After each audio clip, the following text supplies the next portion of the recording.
네, 여야가 조국 후보자를 둘러싸고 연일 공세와 방어의 수위를 높여가고 있는데요. 오늘 조국 후보자 출근길에 자녀를 둘러싼 논란에 대해서 처음으로 사과했습니다. 다만 청문회를 통한 정면 돌파 의지는 고수했습니다. 두 분 전문가와 함께 이 내용 자세히 짚어보겠습니다. 배정호 세안대 교수, 최형두 경남대 초빙 교수 나와 계십니다. 어서 오세요. 안녕하세요. 네, 안녕하십니까. 네, 조국 후보자 오늘도 청문회 준비를 위해서 출근을 했습니다. 아이 문제에 안이한 아버지였다. 국민께 송구하다. 현재까지 했던 딸 관련 발언 중에서는 좀 가장 강도가 높게 좀 사과를 한 것 같습니다. 송구하다라는 표현을 한 것도 처음인 것 같고요. 오늘 출근길에 발언 좀 어떻게 들으셨습니까? 네, 말씀하신 대로 사실상 국민들 향해서 사과의 말씀을 드린 거죠. 예. 본인이 오늘 기자들 통해서 밝혔지만은 아이 문제에 대해서는 좀 불철저했고 아니했다. 그리고 이제 국민 정서에는 또 국민 눈높이에는 맞지 않았다. 이런 부분에 대해서 본인이 죄송스럽게 생각한다고 밝혔기 때문에 예. 사과의 뜻을 밝힌 것으로 보이고요. 그럼 왜 이런 태도 변화가 있었느냐? 역시 네. 이제 본인은 지금도 계속해서 당시의 법과 제도를 따랐다라고 주장을 하니까 불법이나 부정은 없었다라는 얘기예요. 근데 초반에 계속해서 적법했다라는 것만 얘기하다 보니까 국민들의 정서에 거스른 듯한 오히려 또 국민 감정을 더 유발시키는, 증폭시키는 그런 결과가 나왔다고 보는 것 같아요. 우리가 이제 실정법도 중요하지만은 그 위에 국민정서법이 있다 이런 얘기가 있거든요. 예. 특히 이제 정치인들의 경우는 그래서 본인이 또 보면은 기득권으로 이어지는 부분도 있었다라고 굉장히 자세를 낮췄어요. 그러나 뒤집어 보면은 이런 것은 결국 물러나지 않겠다. 그리고 문재인 정부의 개혁을 위해서 노력을 하겠다고 했거든요. 그쵸. 그래서 결국은 청문회를 통해서 강력하게 소명을 하고 또 소명을 하겠다는 얘기는 불법과 부정이 없었다. 그리고 청문회를 통과할 자신이 있다. 이런 생각 같아요. 그래서 앞으로 또 이 청문회를 여느 문제까지 지금 벌써 여느 문제를 둘러싸고 여야가 아주 치열하게 붙고 있는데 열린다 해도 굉장히 큰 충돌이 예상이 됩니다. 예. 좀 어떻게 들으셨습니까? 예, 늦었고요. 별 의미 없는 이야기고 오히려 사람들의 분노를 더 자극할 수 있는 이야기로 생각을 합니다. 또 그렇게 넘어갈 문제도 아니고요. 우선의 개혁의 적임자냐에 대해서 지금 조국 그 후보자를 둘러싼 의혹은 단순히 의혹이 아니라 그 일부 재산 사학과 사학재단 관계라든가 또는 이런 몇 가지 문제에 대해서는 실정법 위반 혐의까지 있다고 합니다. 그래서 장관 후보자가 장관이 될 경우에 장관이 바로 자신과 그 가족을 둘러싼 범죄 행위와 관련돼서 과연 그 장관직을 유지할 수 있느냐, 장관직에 적합하냐라는 이런 문제가 생길 테고 당장 오늘 KBS하고 한국리서치 여론조사가 있었습니다. 이게 일주일 전과 상당히 여론이 바뀌었는데요. 48%의 국민이 부적합하다고 장관직에 이렇게 답변을 했습니다. 18%만 적합하다고 답변을 했고요. 그래서 국민 정서가 여론에 고스란히 드러났는데 그러면 조국 후보의 이 문제는 뭐냐 하면 가장 크게 문제 삼고 있는 게 65%가 자 딸의 논문과 입시 특혜 의혹입니다. 다음 두 번째가 일가족 사모펀드 이게 13%였고요. 그다음에 선천의 사학재단을 둘러싼 의혹, 그 가족 간의 의혹들 이런 것들이 드러나 있기 때문에 이 세 가지 모두 다 결코 간단한 문제가 아닙니다. 그래서 이것은 뭐 저렇게 자녀의 문제로 가볍게 사과하고 넘어갈 문제는 아닌 것 같고요. 예. 지금 국민 여론도 그렇고 나중에 실정법까지 했을 때 과연 개혁의 적임자가 아니라 개혁에 큰 부담이 될 수 있는 오히려 문재인 정부의 그런 요소가 더 커졌다고 하겠습니다. 예, 한국 리서치 여론조사를 좀 말씀을 해주셨습니다. 부적합 48%, 적합 18%, 그리고 여기서 좀 의미 있는 것이 판단 유보가 34%가 나왔습니다. 95%의 신뢰 수준의 피보노차 플러스 마이너스 3.1%포인트라고 되어 있는데 일단은 이 34%가 판단 유보라는 것 지금 계속해서 이렇게 사과를 해놓고 그리고 청문회까지 가서 일단은 좀 더 입장 표명을 하고 오해가 있는 부분에 대해서 좀 밝히고 이렇게 된다면 이 판단 유보하는 이 입장들이 어느 정도 좀 변화가 생기겠습니까? 저는 이제 그런 측면에서 청문회가 굉장히 중요한 분수령이 될 것이라고 봐요. 예. 만약에 청문회를 했는데도 오히려 국민 감정이 더 부정적이면 버티기가 쉽지 않을 것으로 보이고 그러나 반대로 청문회를 들어보니까 상당히 좀 설득력이 있다. 그리고 또 조국 후보자도 제가 볼 때는 자녀 사실상 특혜 입학이라고 국민들 보고 있기 때문에 이 부분에 대해서는 오늘도 송구스럽다고 했지만은 아마 청문회는 정식으로 사과를 할 것 같아요. 그런 걸 보면 좀 바뀔 수도 있다고 보거든요. 예. 왜냐하면은 지금 방금 말씀하신 여론조사에서 부적합이 42%, 적합이 18%였지만, 48%. 네. 예. 그런데 그 전만 해도 부적합이 36, 그리고 적합은 48이었거든요. 그러니까 일주일 사이에 바뀌는 거예요. 그래서 이런 여론은 또 바뀔 수 있다. 예. 특히 이제 조국 후보자의 거취를 둘러싸고는 진영되기 분명하거든요. 물론 이제 진보 진영에서 실망감이 있지만 어쨌든 간에 진보 진영 지지자들은 그래도 조국 후보자에 대한 기대감이 있거든요. 왜냐하면 사법개혁의 적임자로 보거든요.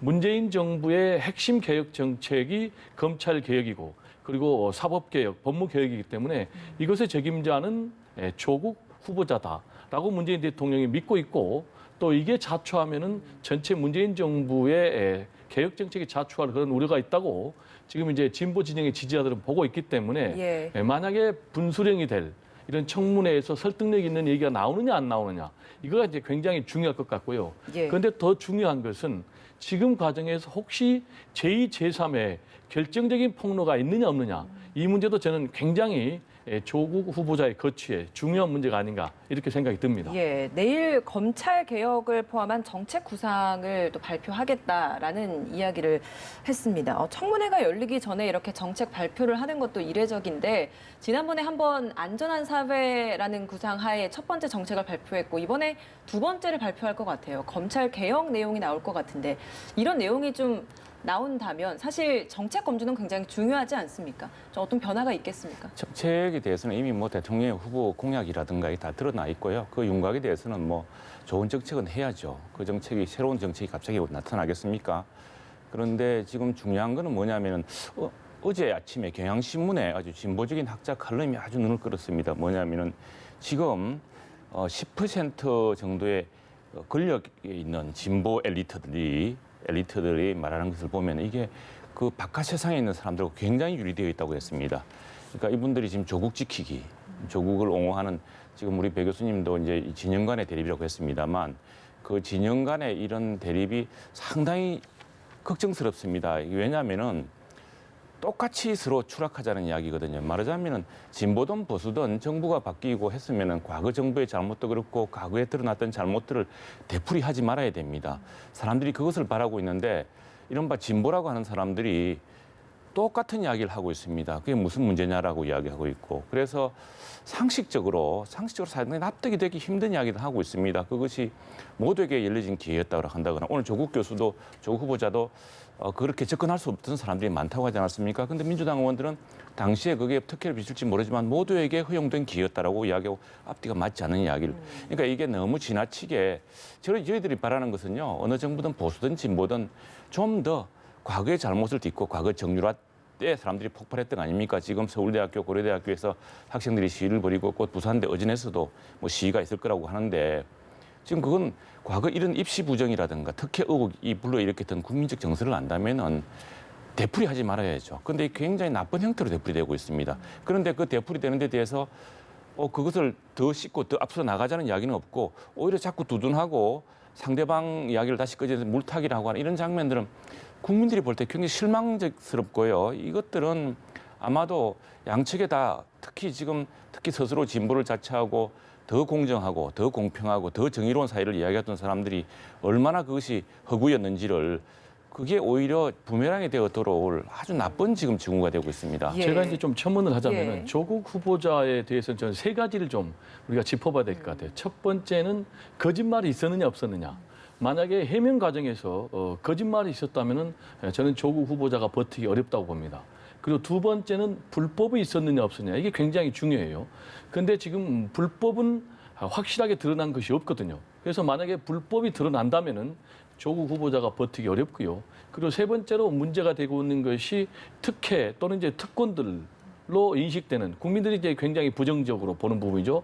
대표적인 게 이제 자녀 사실상의 특혜 입학 아니겠습니까? 예. 어떻게 병리학 논문의 제1저자로 올라갈 수 있는지 또 그런 것을 가지고 발판 디딤돌로 삼아서 대입에 또 합격하고 또 대학원에 합격하고 이런 부분에 대해서는 어쨌든 간에 조국 후보자만 한 것이 아니고 당시 이른바 교수층에서는 기득권층이라고 할 수 있는 사람들은 이런 법과 제도를 이용한 것이거든요. 그래서 이 부분에 대해서 사과를 할 경우에 과연 진실로 사과를 할 경우에 국민들이 수용을 할 것인지 안 할 것인지 그리고 사과를 했을 경우에 과연 조국 후보자가 법무장관으로서의 직을 수행할 적임자인지 아닌지 이 부분에 대한 앞으로의 국민 여론의 향배가 굉장히 중요하다. 그래서 이걸 뭉뚱그려서 어떤 반국민 정서다라고 예. 혼합해서 보기는 어렵고 세 가지를 좀 조목조목 따로 떼서 짚어봐야 되지 않는가 이런 생각이 좀 듭니다. 이런 걸 다 하려면 사실 청문회가 열려야 합니다. 그런데 청문회 일정조차 잡지 못하고 있는 상황이거든요.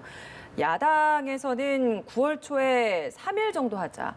여당에서는 8월 내에 마무리 지어야 하고 관례대로 하루 정도만 해야 한다라는 건데 교수님께서는 좀 어떤 입장이십니까? 이거는 지금 뭐 사흘이 맞느냐 하루가 맞느냐 이게 본질이 아니에요.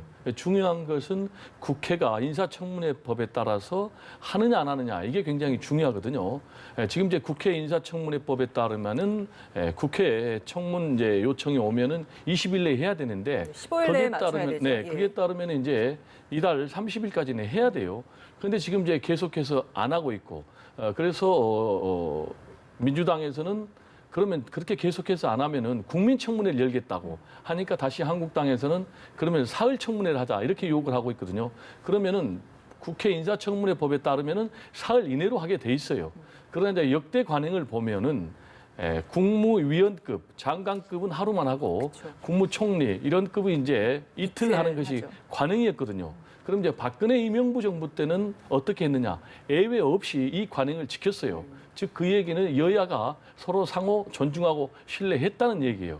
그런데 지금 이걸 다시 사흘로 하자는 것은 한국당의 속셈이 있는 거죠. 어떤 어떤 정치적인 속셈이 있다고 속셈이 보세요? 있냐면은 이걸 최대한 끌어가지고 최대한 타격을 입혀서 조국 후보자를 낙마를 시키든지 아니면 낙마를 안 시키더라도 결국은 현 정부에 최대한 타격을 입히겠다. 예. 이런 계산이 담겨 있는 건데 이걸로 또 다른 어떤 정치적인 쟁점을 유발하기보다는 일단 제가 볼 때 뭐 사흘 한다고 낙마하고 사흘 안 한다고 낙마할 것 같지는 않아요. 여태껏 지금까지 역대 낙마한 사람들 보면은 하루 청문회도 다 낙마를 했거든요. 그래서 제가 볼 땐 불필요한 정쟁을 유발하지 말고 그냥 하루빨리 청문회를 열어서 후보자의 자질, 역량, 능력 등을 검증하는 것이 맞지 않느냐 이런 생각이 좀 듭니다. 그럼 말씀하신 걸 정리를 해보자면 관행대로 장관급이기 때문에 하루 안에 청문회를 해야 한다. 그리고 네. 여당 주장처럼 8월 안에 인사청문회법에 따라서 청문회를 열어야 한다라는 말씀이신데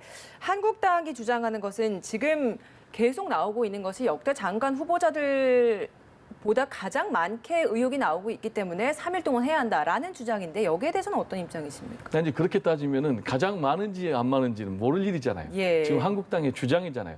그러면 계속해서 불필요한 여야 간의 정쟁만 유발되기 때문에 제가 말씀드린 대로 하루에도 낙마할 건 낙마할 거 예. 있거든요. 그래서 빨리 여는 것이 맞다 이런 생각입니다. 저는. 예, 교수님도 의견 좀 들어보겠습니다. 네, 이게 3일 이내라고 하는 것은 이제 국회법상에 3일 이내 하도록 돼 있습니다. 예. 그래서 이제 야당 입장에서는 이렇게 계속 지금 국민들도 크게 갖고 있는 의혹들, 특히 논문이라든가 이게 과연 정말 그 시절에 다 그랬는지 한번 다 살펴볼 필요가 있습니다. 그래서 이제 그거 한다고 한다면은 사실 사흘로 부족할 수도 있어요. 근데 이제 사흘이란 건 뭐 크게 의미가 있는 것 같지는 않고 그 사흘 다 하자 꼭 관철하겠다는 뜻으로 보이지는 않는데 야당이 제일 걱정하는 것은 통과 의례입니다. 청문회가 통과 의례가 돼가지고 뭐라 그러든지 빨리 이런 비난이 있을 때 빨리 소나기 피하듯이 빨리 끝내서 빨리 결체해서 그냥 장관 임명해버리자. 왜냐하면은 지금 뭐 배 교수님 말씀하셨습니다만 이명박 대통령 정부 또 박근혜 대통령 정부 때는 국회에서요 이렇게 강한 반발이 있고 낭만이 이렇게 많았습니다. 청문회에서. 그리고 청문회에서 야당이 반대하면은 임명을 강행하지 포기한 경우도 많습니다. 그런데 지금 이번 정부 들어와서는 거의 야당의 반발이나 국회의 의견이라는 게 큰 의미가 없어져 버렸습니다.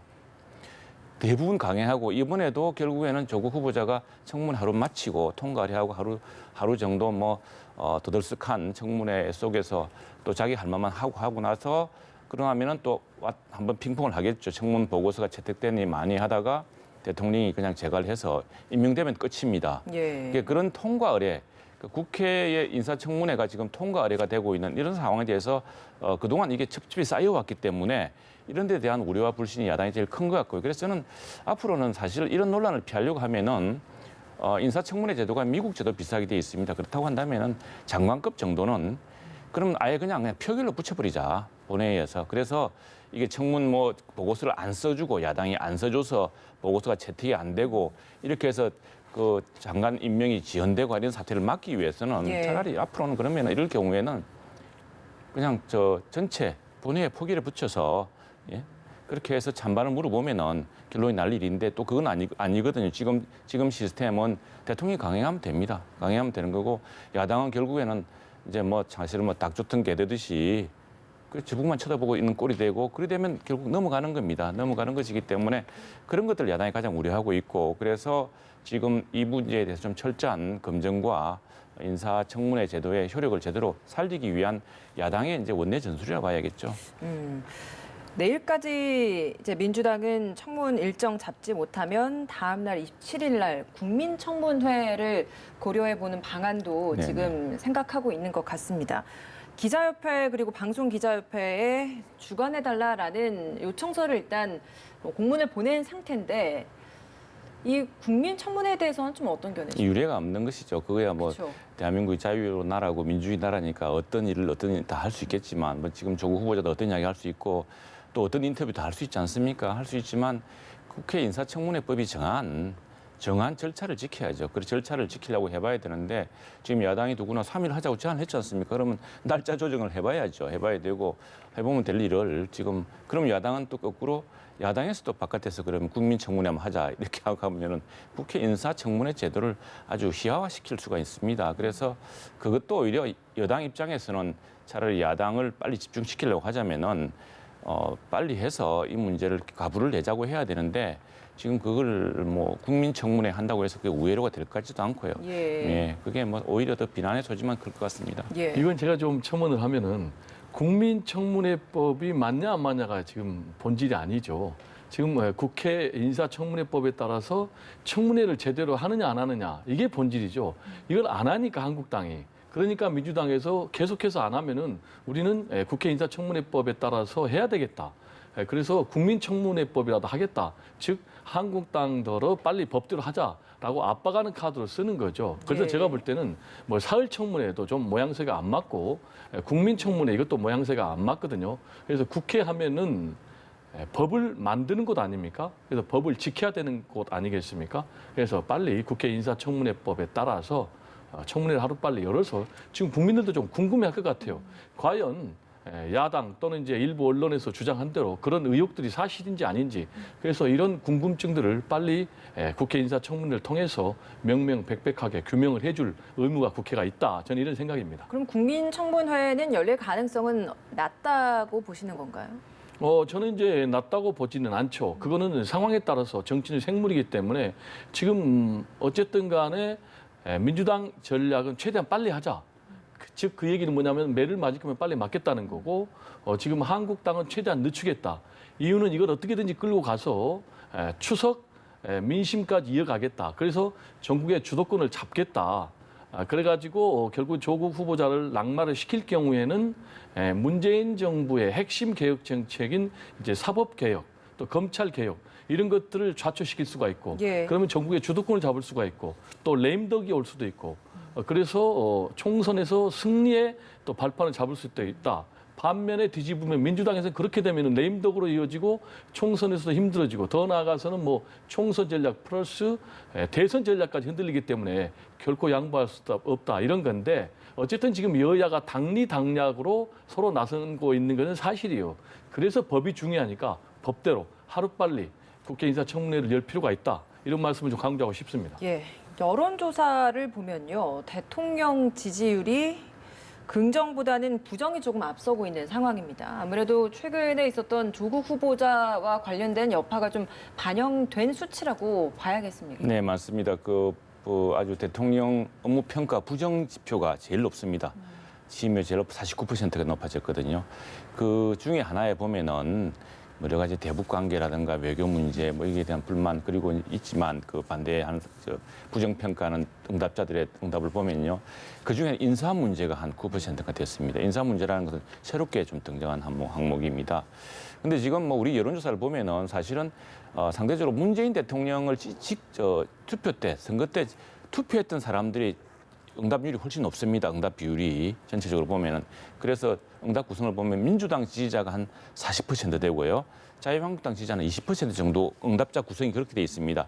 그게 사실 그거야 뭐 딱 자기 당 입장대로 들었으니까 그런 의미를 부여하지 않는다고 한다면 오히려 무당층이 더 중요할 것 같은데 무당층이 갤럽 여론조사의 경우 보면 한 239명, 240명쯤 됩니다. 한 24, 5% 되는데 여기서 보면은 대통령 잘한다가 18%, 대통령 못한다가 67%입니다. 특히 가정주부라든가 이런 분들이 굉장히 높거든요.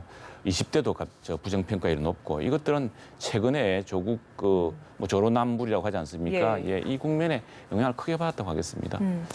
말씀해 주셨던 그 20대 젊은 층의 지지율이 좀 많이 변화가 생겼습니다. 이 부분 저 어떻게 좀 해석하고 계십니까? 이제 20대는 가장 중요하게 생각하는 가치가 뭐 공정, 평등, 정의 이런 건데 최근에 이제 조국 후보자의 자녀 입학 문제 이거는 그런 자신들이 생각했던 가치와 상당히 어긋난다고 보는 것 같아요. 특히 이제 조국 후보자는 누구보다도 이런 가치를 주장했던 그래서 기대했던 그런 정치인인데 이런 결과가 나오니까 상당히 실망을 해서 그런 부분이 이제 여론조사에 반영이 된 것 같고요. 네. 그렇지만 여전히 조국 법무장관 후보자에 대한 판단을 20대에서는 굉장히 유보하는 그런 층이 많아요. 그래서 좀 더 지켜봐야 될 필요가 있겠고요.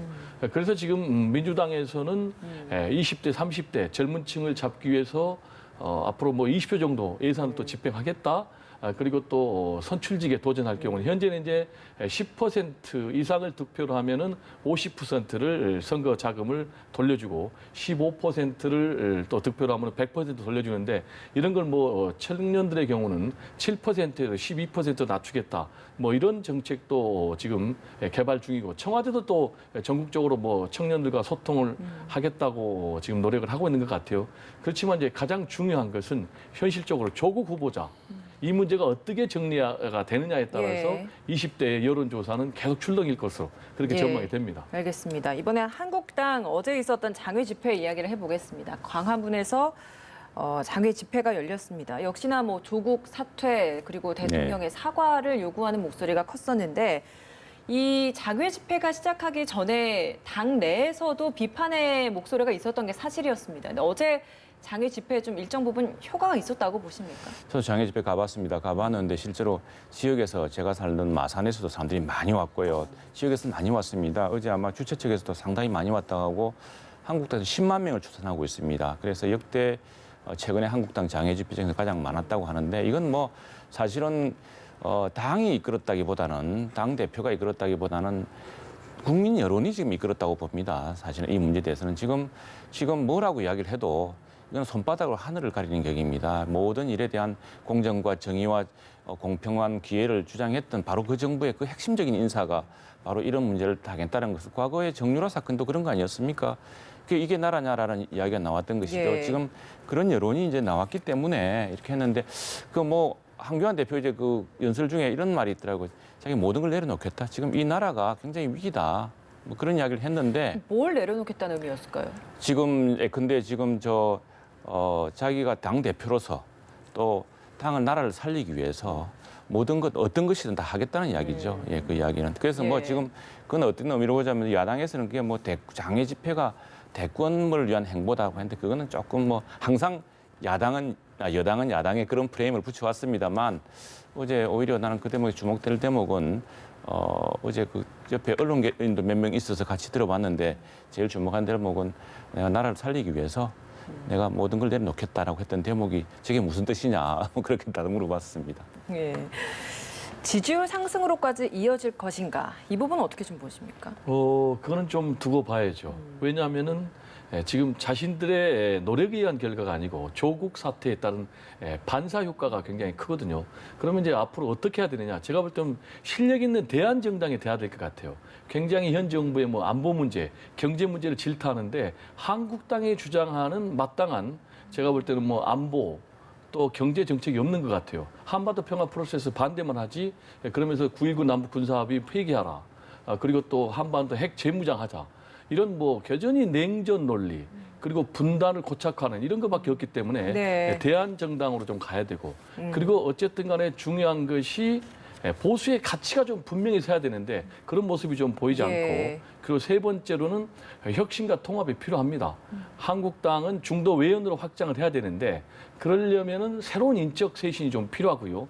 그리고 통합을 하려면은 결국은 다 이렇게 아우를 수 있는 뭔가 자기 희생적인 그런 리더십이 필요한데 이런 것들이 좀 아직은 부족해 보여서 이게 지지율 상승으로 이어질 것인가라는 부분에 대해서는 저는 아직은 좀 회의적입니다. 예, 알겠습니다. 오늘 두 분 말씀 여기서 마무리 짓도록 하겠습니다. 배종호 세한대 교수, 최영두 경남대 초빙 교수였습니다. 고맙습니다. 네, 감사합니다.